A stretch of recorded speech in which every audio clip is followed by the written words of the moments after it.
about matters politics, matters governance, as well as current affairs, of course. What is happening, who did what, where, when, why, how. And of course, as usual, when you talk about matters politics, matters governance, we never fail to ask the question, how much money is used, how much money will be used, and how much more or less is the taxpayer, that is you, the common Monanchi, going to incur in the next few or even currently. I'm joined by Emmanuel Bosire, of course, who helps us understand as well as analyze what is happening or the current situation in our country, Kenya, and East Africa, Africa, and the world at large. Now, what is happening today? Now, the Ministry of Interior released names as well as photos of a group of people, that is 35 people, who are believed to be part of the terrorist group that is currently terrorizing Lamu residents, that is in the coast of Kenya. Now, of course, the Ministry of Interior is actually roping in the public by asking them to volunteer information about the whereabouts, of course, of this particular group of people for an undisclosed amount of as a reward, that is financial reward. Now, what's your take on the Ministry of Interior deciding to actually now show the images of the perpetrators or the suspects of terrorism activities in Kenya as a way of trying to curb the issue? First, I can say that a suspect does not need to be placed in a newspaper. The best place he or she should be is in court of law. So here, when we being taken to court, and remember that anyone is always innocent until then proven guilty. So our DCIS, the Interior Security, it's a professional body. In wanting to tackle the threats by Al-Shabaab, at the same time, they should be keen even not to allow the spread of other militia groups. This I say, when you get a suspect, and this potential suspect is able to give you more information of what's happening. So meaning first, the security docket is on work. And always a dog that barks does not bite.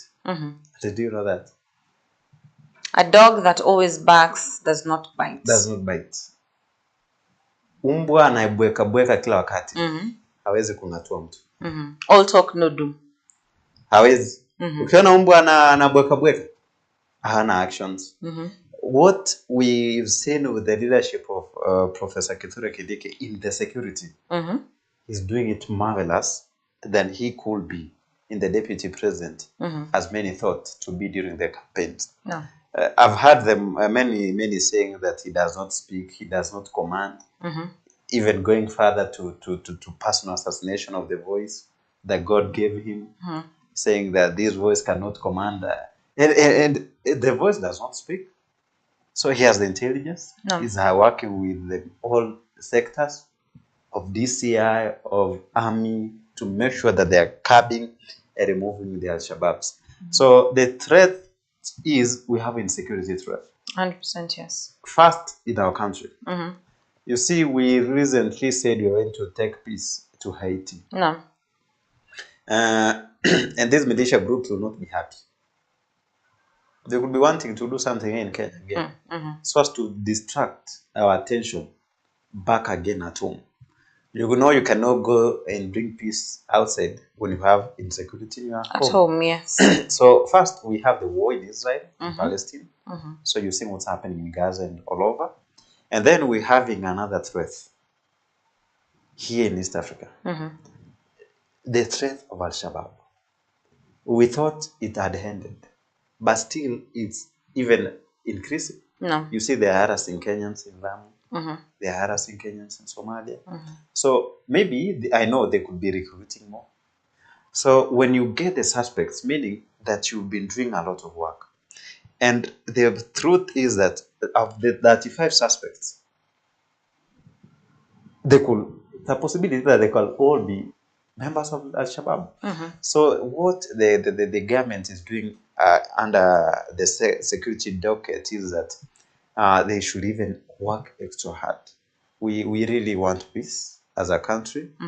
Without political stability, a country cannot flourish economically. Without political instability, we're going to have challenges. No. Living standards will even go down. Jobs will close down. Schools will close down. Mosques will close down. Churches, people will not even find it easy to go and worship. We will be, just imagine what's happening in Gaza. No. What's happening in Israel.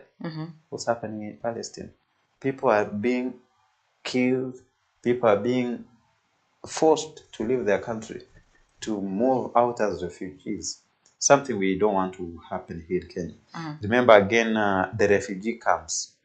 I think is it Dadaab? Is a refugee camp. No. They are proved to be hotspot for suspects.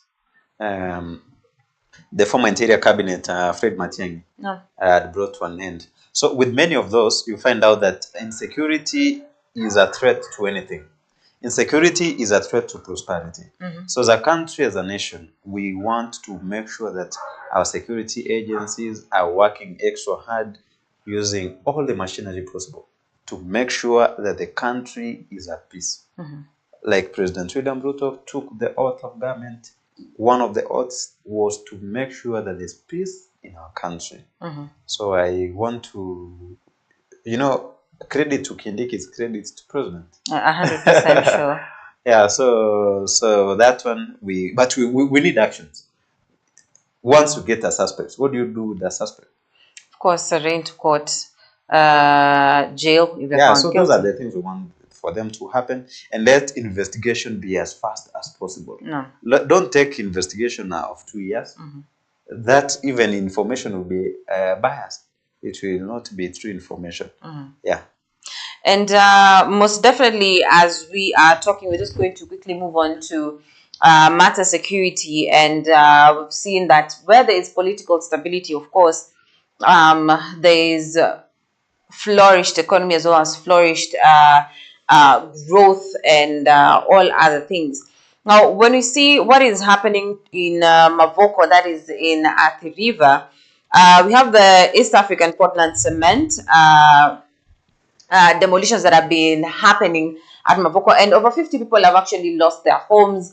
We have schools have been destroyed, mosques, supermarkets. We have hotels that are down on the ground right now. Of course, we have one of our presenters, that is Muna Shoy, who has been keeping us on the tabs on what has been going on down at the river. Of course, you can check that out on our page, that is KNA, that is Kenya News Alerts TV on YouTube, yes, as well as our brother channel, that is Channel 7 News TV East Africa on Facebook. Now, we've seen a lot of demolitions happening for the past few days. A lot of people have lost their homes. A lot of people have come to rant on social media.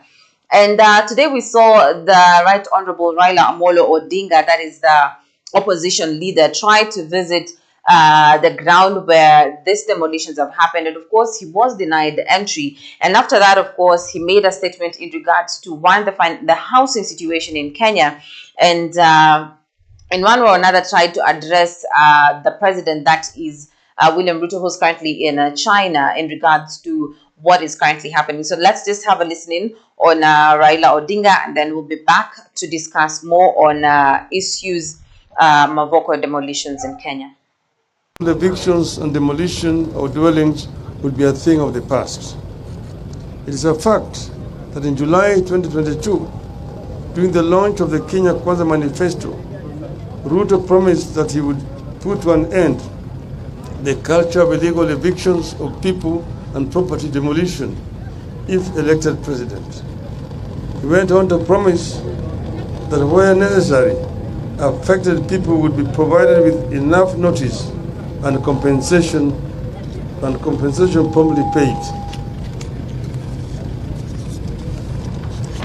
Well, it is October 2023, and a human tragedy is unfolding before the eyes of Kenyans under Ruto's watch and his loud silence, in fact, order. What has gone on here in Mavoko these past few days is not just inhumane. It is also ungodly.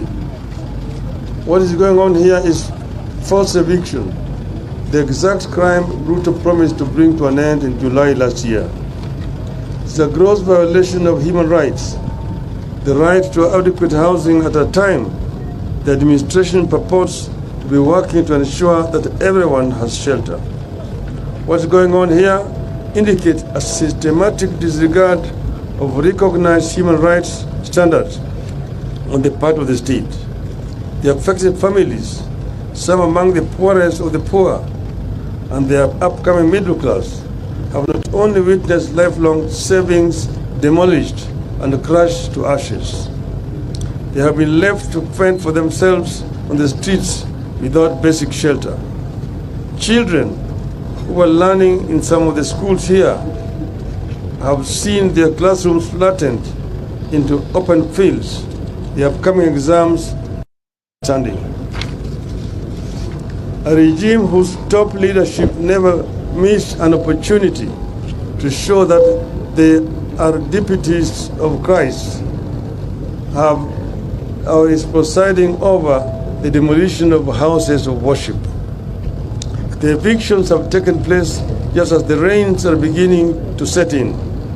They are taking place in bad weather without any compensation, alternative accommodation, or access to safe and secure food, safe drinking water and sanitation, and medical services.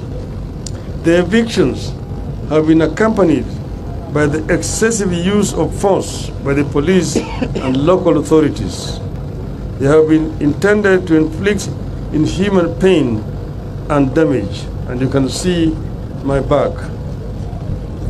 There are reports of injuries and theft of property belonging to the people whose suffering and loss is already too grim. There was definitely no or inadequate prior eviction notice. Kenyans in 2009 evictions and resettlement guidelines require notice to be written or published in the official government gazette 90 days ahead of time. Yet, within minutes of a court ruling, people have lost their homes and their livelihoods. People have been left homeless and destitute, without means of earning a livelihood and with no effective access to legal or other remedies. Nobody gave these people a chance to pursue further legal redress.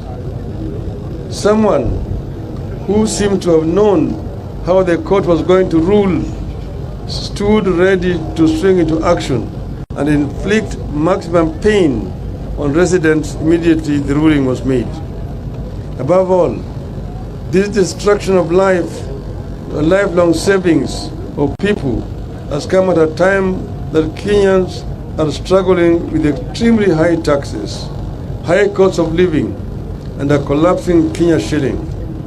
Without compensation, those who have lost homes will certainly never be able to rebuild.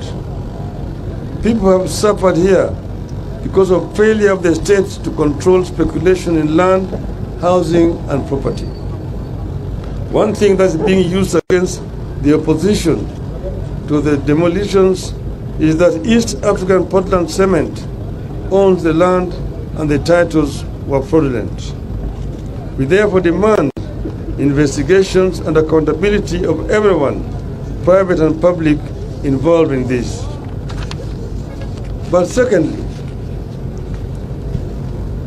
know that know that Portland is majority owned by the government. The demolitions, are they necessary? Victims are Kenyans. Was there another solution? Government has always settled people everywhere. We even have a settlement fund to get people land. We had the case of Waitiki land in Likoni, which was resolved by the settlement fund to pay the owner and the unsettled squatters, and that was a private land. Why couldn't this matter be handled the same way? Was was this a great and urgent use of the land where demolition was done that so greatly overweighed people's lives and savings? What is the urgent use that could not allow people time to move out by, say, next year? Are there personal interests riding on the guise of public interest? Does the East African Portland Cement understand that there are things people can do to fight back and even end its existence as a company? We are talking about people who most likely use the company's cement to construct houses only for those same houses to be destroyed in the name of the same company. As a party, we, as Azimio, we can't let this continue to go on unchallenged. We are determined to ensure that cruel crime is answered for. Somebody will have to take the responsibility for this bestiality. The Kenya Kwanza administration must immediately halt any further demolitions. Must share. Yeah, so that was the Right Honorable Raila Amolo Odinga. That is after being denied entry to Athi River, the Mavoko area where the demolitions were taking place. The first question I'd love to ask is this an issue that should be politicized? No. Why so? Why would you say that? Because we've seen what Baba is actually, his statements are very political oriented. Policies change. And when policies change, they can affect anyone. Unless you understand the policy formulation processes and public participations and ownership of property in our country, Kenya, especially under the ownership of property. You find out that we have types of property. The country can have its property, whereby it believes that every Kenyan is the property of this country. You can have private property. You can have individual property. You can have property as a group. So you see the ports having its other property. You've seen businesses having their own properties. And normally there are assets whose their property terms changes after 100 years. Especially land. So you find out that after 99 years, the property's name, even the title name changes from one individual to another individual. So at times, government can buy property from an individual. Government can buy property from the same government for a different purpose. So to politicize the demolitions at Mavoko, it would be a great offense. Because these are people who knew what happened. And you know, Kenyans don't take time to do research. We don't take time to understand what kind of property am I buying? What are the risks that are being associated with this property? When was this property declared? Changed its ownership. So if you find time and do all that research, you'll find out that you'll always be buying the best things. But again, in Kenya, anything can happen. You know, something can be in a newspaper. Like we've seen again, after they are continuing with the demolition, demolitions. They are again doing announcement to the public for people to purchase their land. And you know what? How many people are purchasing the same land? How many people? Many people. Many people will buy the same land. And then less than 3 months, you see another different houses being put up. How many houses have been demolished here in Nairobi? All over parts of the country. You saw the NEMA constructing against some houses which were built across the river and sewages. They again been built.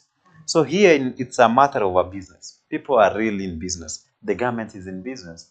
Today, this land, now that policies have changed, they make policies to favor them now that they are in administration. So, you know, times have changed. So you find out that during independence, the way Jomo Kenyatta and other leaders grabbed land cannot be the same as 21st century ways of grabbing land. How do you grab 21st century when Kenyans are bright? So you need also to upgrade the skills and become bright. So these are way again a different way. Today we are in government. We have every state machinery. They denied Raila Amolo Odinga the entrance. They know what's happening. So these are modern ways of land grabbing. These are modern ways of land grabbing, and Kenyans cannot see it. But some who can understand and be able to know that policies have changed. Okay, they have changed the policies at this time so as to favor person A, person B. And when person A or B is being favored, they take advantage and take large portions in the name that policies have done what? So in the next maybe 20 or 10 years, when we shall have another leadership that will change policies, what will happen? They will also happen. So unless we have a clear way of sorting out the issue of land as our country in Kenya, we'll also be seeing and experiencing the same demolitions every time. If we don't, President Uhuru Kenyatta tried to come up with a different way. They brought NEMA. These are state government machineries. If they target something, they will change it through the policies. And then they will put it in public. So the thing is policies change, governments change. And when government change, the one in office will take every possible opportunity to continue the ills that every government must do. Yeah. So whatever is happening at Mavoko, of course, we've seen like 50 homes right now on the ground. We've seen schools. We have the national exams that are supposed to happen at the end of this month. Schools there have also gone down. We've seen businesses, we've seen mosques go down. And while even interacting with the people there, the statement was that they weren't issued a notice when the demolitions were happening. Now, from now, of course, we have not seen compensation as well for whatever is happening still at Mavoko. We don't know, or we have not heard of any compensation that is going to happen, or whether or not these people who have been chased out of there and the house is demolished are going to or have been given a place to stay or a place to aid them at the time. Is it the government's responsibility at this point, or is it an individual responsibility to know what's next for the people of Mavoko? It would be the government's responsibility every time. So everything must be under the government. So the government must be responsible. First, it is responsible for the demolishing of the houses. So again, if the court order gave an order allowing that the property is owned illegally, according to the law, property is ownership in a country. So the government again cannot be above the law. So what will be happening here is they have been affected. That's the fact, and they will be affected. What will be done is that they must do an exam. By all means, the government will do everything possible to make sure that the exams are going to be done. Remember, we're having 100% transition of students from level A to another level. So we don't want to have a situation whereby students from particular county, students from Mavoko did not get the humble time to revise and sit for the examinations. No. Because demolitions were done what? Were on. But again, see this family that they have been depending, they had placed all their assets in the buildings that we saw. It could be that other investors had it maybe at a third home or a side home. No. They have different homes. But let's have a scenario where that we only have all your assets you had invested in Mavoko. Your assets, and you don't have any other source that will replace you maybe in the next 3 months. And maybe the recompensation, if compensation is going to be there, maybe it will not be done in the next 3 months. So meaning they will be affected for sure.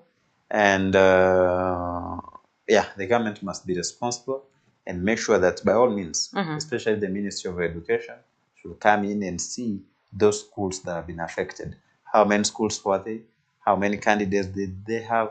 where will we build temporary classrooms until they perform the examination as the matter is being sorted. It has been sorted.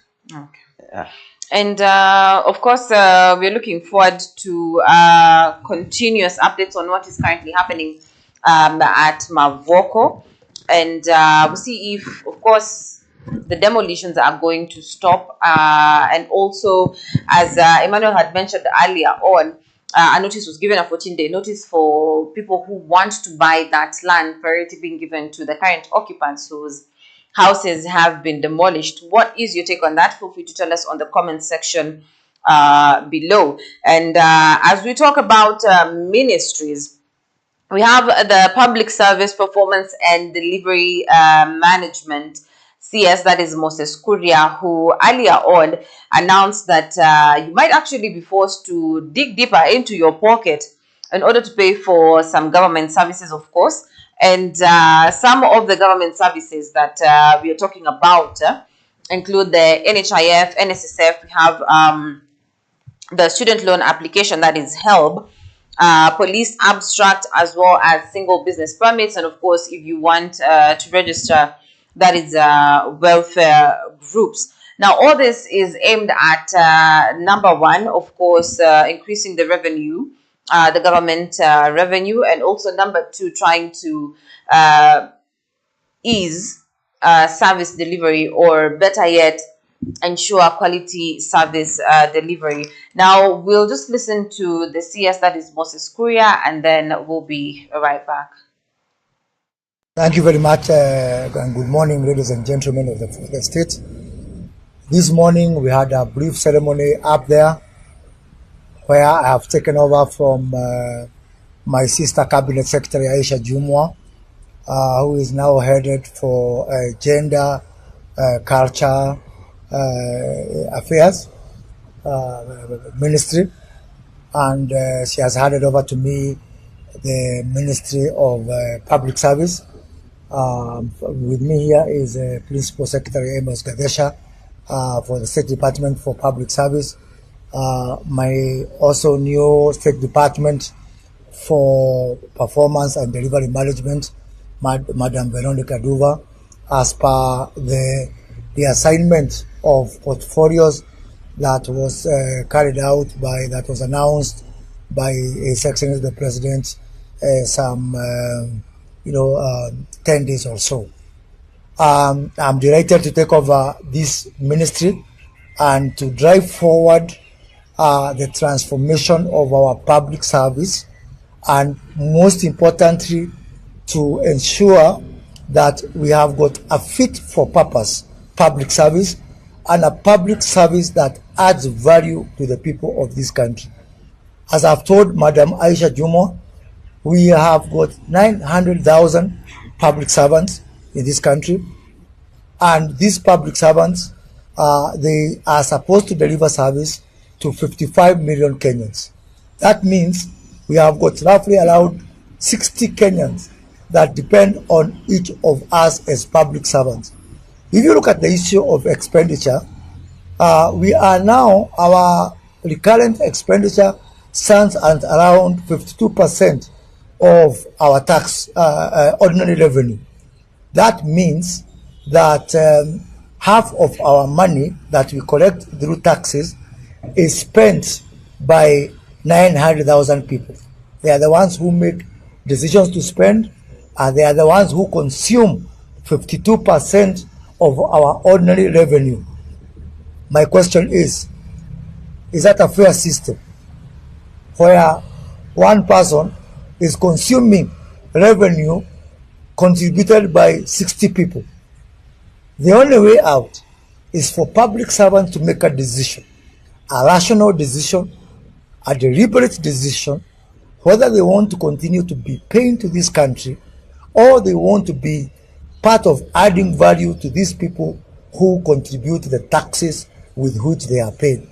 And if you look at what is happening, with utmost respect, with profound respect, I am of the view that we ceased having a public service a long time ago.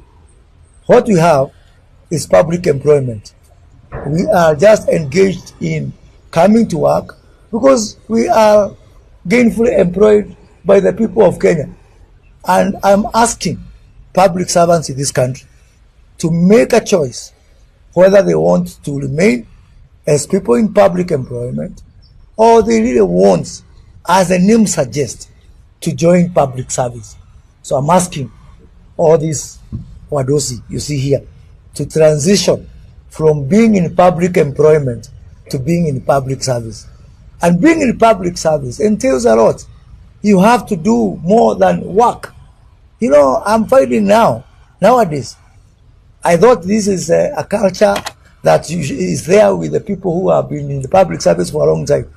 But even people, young people leaving colleges, who find themselves with that privilege of working for in the public service, getting into the same bandwagon of hanging their jackets in the offices, of just doing what is, the hours required of them.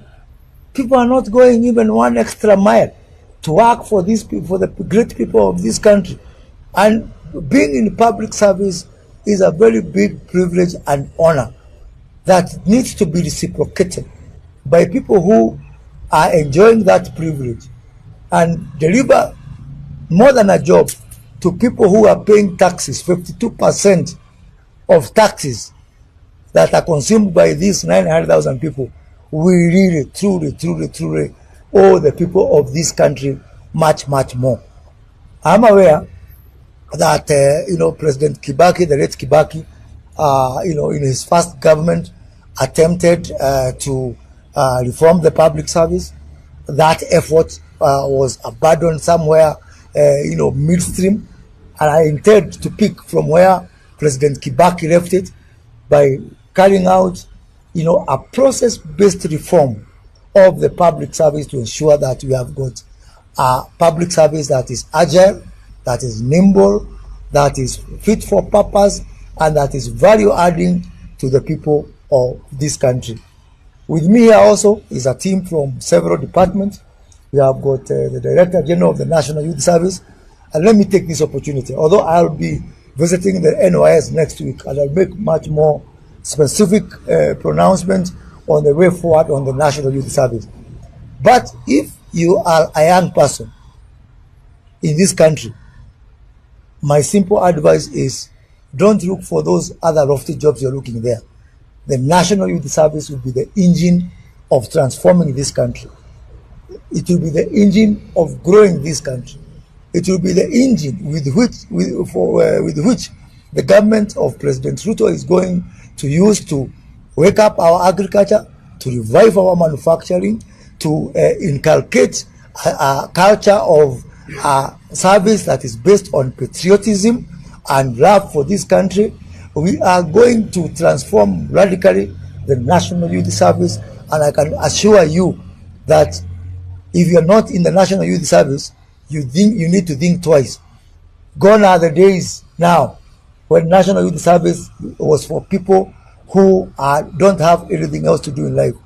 We want to use the National Youth Service as a tool of hope, as a tool for intervention in various sectors in this country, so that we can be able to move forward and move our country forward. You all know the big problem we have in this country of unemployment. It is a national disaster. It is a catastrophe. We cannot do things the same way again and again and expect different results. And in 2015, with the first vision that was announced for the National Youth Service by the previous government, unfortunately, when the NYS had some problems, the whole even withdrew away the baby with the bathwater. We now want to separate, and the bathwater aside and the baby aside, go back to the basics, go back to the factory settings, and ask ourselves, how can we be able to make the National Youth Service a major contributor in driving this country forward? In the same manner that we are going to address our Kenya School of Government, you can also expect some major transformation in the Kenya School of Government to assist the country in areas which we don't understand, which are not historically part of our forte, areas like climate change, areas like green finance, and I've had a discussion with Dr. Udeki Chewa, who is a Director General there, that he needs to to get ready to do some major transformation of that institution. And actually, it is my view and my hope and my determination that the Kenya School of Government will also be our tool for widening our influence, especially around Africa, by not just being the Kenya School of Government, but also by being the Africa School of Government, so that we can be able to train people from Egypt, from Morocco, from Nigeria, from South Africa, and showcase that the best place you can be able to learn about government is actually in the Kenya School of Government, which I hope some years down the line will truly be transformed into an Africa School of Government. Huduma centers is another area that I want to keep a very close eye on. As you know, Huduma is a very popular facility for most Kenyans. I don't know, you are doing how many transactions? 50,000 every per day. 60,000 transactions every day. And we're only talking about 58 transactions. So what we want to do, 52 centers. What we want to do, I want to have a discussion with the Postal Corporation of Kenya, and we have got around 893 post offices. What we are going to do is ensure that everywhere there's a post office, it's also a Huduma center, because clearly Kenyans have shown that they have got faith and confidence in Huduma centers. But not just that, two things. One, we are also going to use our Huduma centers and interest the private sector to trust us in service delivery, even in services which have got nothing to do with the government. Because clearly, if this is one area where the public sector is doing much better than even the private sector, and so why not offer our services even for the private sector? His Excellency the President has challenged us on the issue of sustainability, on the issue of not just depending on exchequer, and my first area of that endeavor is to ensure that Huduma centers do not depend on money from the exchequer. We generate our own revenue, and I'm going to also to have a discussion with the consumer department within government. People like immigration, driving license, and all this. For so long, you've been enjoying this service without paying. Now there's no more free lunch. Yeah, you have to pay for it. We are going to introduce a fee for service, even for government services, for private sector services, to support our national e-commerce, because Huduma Center can really be the backbone of our national e-commerce initiatives. Let me turn also to my new state department, the State Department for Public Service and Delivery Management. And, let me say this. Some times back, and I was part of the political system, when there was an outcry about the way government is delivering.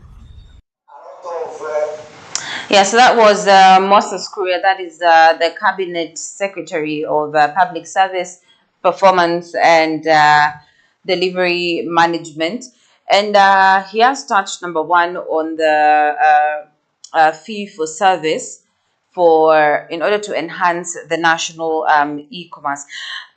What do you serve of paying for such services, for such government services that are being offered at Huduma Center, all in aim of boosting national revenue?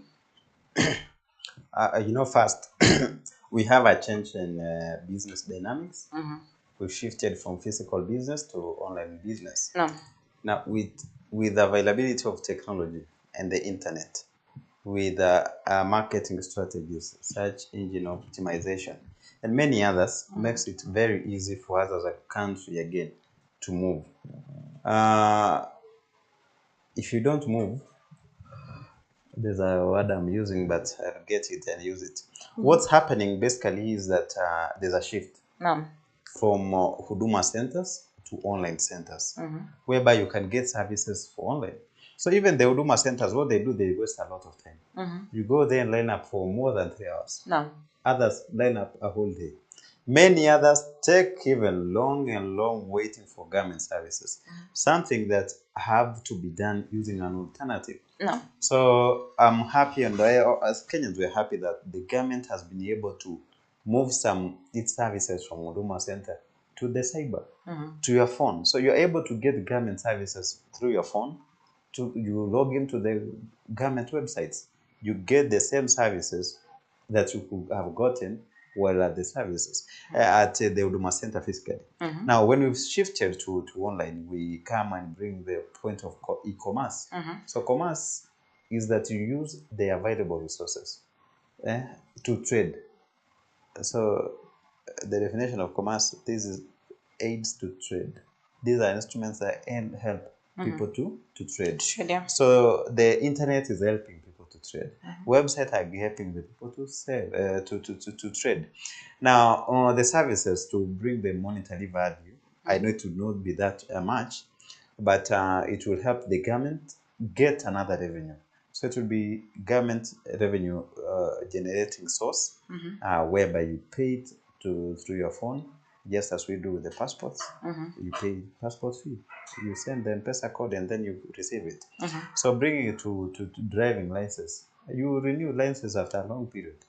So why don't you pay the Service money, fee. the service fee, the NHIF? You're not going to renew it now and then. You're going to only pay once and maybe for all. What Mheshimiwa Moses Kuria is doing, I know many people said that when the reshuffle was being done, that this is a way to finish Moses Kuria politically. Literally, did they know you're building him? No. If he goes at this pace, the next 3 years he will be the super minister. Trust me. He's going to be a super cabinet minister. And maybe you never know what God has for him in the next coming. He seems to be a very brilliant leader. Again, on the government, you need to learn the art of sovereignty. You don't need to milk a cow too much. You leave some milk for that cow, so that for that calf can come and also get. So the government don't milk Kenyans too much. You've seen April released again the fuel prices increase. going up. We see there's a lot of inflation in our country. No. We're having many problems. When again you add the burden of Huduma centers, maybe the service fee to Kenyans, at this time, I think it's a good idea, but they should take time to consult from all the shareholders to really understand when to start it. And what I know in Kenya, when you speak something, it's done. You just hear from next week now that it's going to be done. You'll start paying the service fee. Yeah, it's going to be done that. And again, we see the KRA. They have trained a lot of people. They're sending them to the villages everywhere. What they want to use all possible means that every Kenyan must pay tax. You cannot evade tax. If you evade the direct tax, the direct inakungoja. Yeah. So maybe they want to materialize more on direct tax and raise money revenue for the country, something which is good. I know Kenyans, we understand the importance of paying tax. We are building our own country. Nobody will come and do this for us. So the same can apply to Huduma centers. And what now should be done, let them move. Again, what is trying to speak from another side is that Huduma centers have been replaced.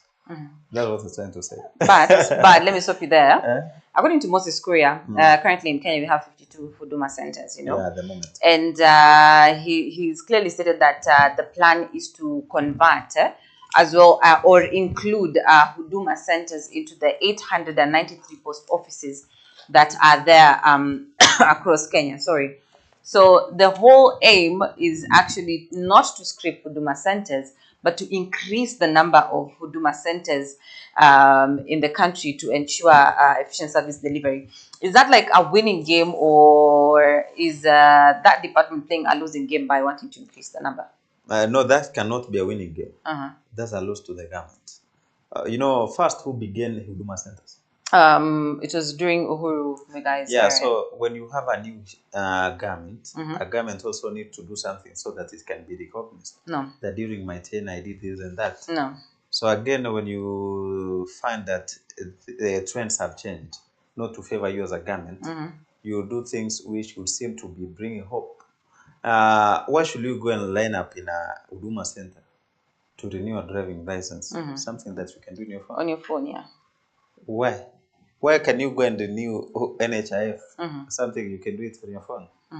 Why are you going to apply for help in Huduma Center?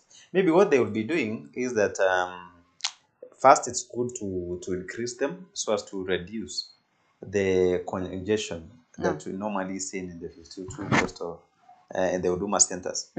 People are many, and you find others are even getting out services by lining even outside the building because of the congestion. There are many. So if they transform, and what I know, the 52 are just included in the post office. Like I know the case in Kisi, we have the former poster being just adjacent with Huduma centers. Yeah. Now, if now they convert the entire building to become Huduma Center and leave alone the postal area, do people send letters? Yes, people do. People I still. don't know, but we're moving to that time. So first, to increase it, it means that there could be employment for others, something which is good, and meaning that it will raise more revenue to the country, in as much the services will be limited.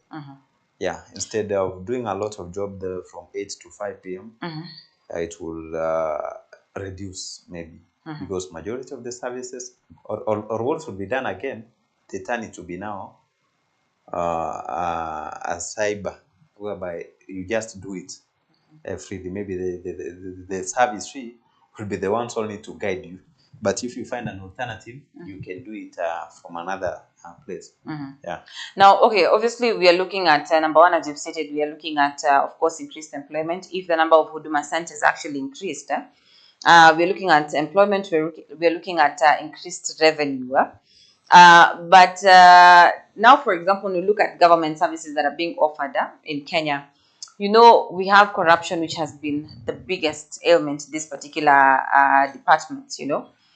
For example, you pay for the driving license. Let's say if you go physically, yeah, you'll probably be required to pay the amount you're supposed to pay. For example, like I think it's 3,050 shillings, right?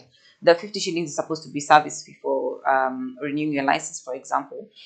If you decide to go there physically, of course, you have seen the issue of bribery and corruption coming in, you know, because number one, the number of people there are many. Na tumeona pia Mrs. Kuria amesema he's going to actually also ingia kwa the Department of Immigration, you know, is increasing the number of Huduma centers, for example. Will it also guarantee or will it also aid in reducing the rate of corruption in Kenya when it comes to receiving government services? No, it will even increase. It will increase the corruption because here you are employing someone who did not maybe get employment the other side. And at times in Kenya, I've come to realize that those in office could not actually be the initiators of corruption. No. But those who come for service. So you find that someone is in a hurry. He does not want to line up like other Kenyans and citizens. So what I can be doing, I'm telling you, hey, how are you? Can you help me? I'm running somewhere. And you take lunch. And you know the Kenyan lunch. Gachai. You know the tea, Kenyan tea, and I know you want to say the way you. So when you are being tempted, No. and from what I know, human beings will always fall in temptations. So you find it, and you come to get used to now. Now the problem will be that it's a new environment that you'll be used to. Now you'll be even forced to receive bribe. Now you asking for bribe. You are as a person asking for bribe. Something that someone introduced to you by starting. And now you thought now that everyone will be coming. Oh, you're doing a good service. You help me to renew my driver's license. Take this tea and take. You know, it's not bad. You know, it could be Yeah, at it times could be those in a are sense. gifts. Yeah. Those are gifts that somebody gives you without asking them. No. Those are gifts. Mm-hmm. You don't say that's corruption. So we say that those are gifts Mm-hmm. that you receive. And then moving on, you'll find that when now the post offices will be converted to Huduma centers, No. it will be corruption zones. Now, if someone is not able to do corruption from the other office, you link up you and tell you, I have someone who can do the same services at this time. Go and see him or her. No. He will give you something. We'll divide. So those are things to increase corruption. No. Yeah, it will increase. Corruption in Kenya, how can it reduce? If I get my own office, See, whereby I operate, I'm not serving Kenyans, maybe hundreds per day. And that's why you see them when they get the same employment. No. In less than 3 years, they have changed their lives. They've changed from where they used to live. They've started driving. Where do they get that money? And when you see their pay slips, it's something different No. from what they make. So it is where you find that tea leaves supersede the sugar. What anyway? Tea leaves superseding the sugar. I think that is what we're going to end the K&A table today. And to my esteemed viewers, or to our esteemed viewers, what's your take on the fee for service to increase the national e-commerce, or to boost the national e-commerce? That is the revenue, of course, that comes to Kenya, as well as e-trading, that is internet trading. What is your take on the fee for service? Is this something that, as a Kenyan, you feel you should pay for the government services? Mentioned, of course, Huduma Center offers a variety of services, you know. Do you feel like you should have to pay more in order to, number one, increase the revenue of the country, as well as what's your take on increasing the number of Huduma centers in the country to ensure efficient service delivery? And is it going to bring corruption to a halt or reduce corruption? Or on the other side, is it going to be an increase or breeding center for corruption? Please feel free to tell us on the comment section below. Of course, that has been our time with Emmanuel Bosire, our analyst. And more of this, of course, we're going to be discussing on the K&A table what is currently happening, matters politics, matters governance. That is Kenya News Alerts TV, as well as our brother channel, that is Channel 7 News TV East Africa. So keep it there, and most definitely, depending on whatever time you are watching this, good morning, good afternoon, and good evening to you.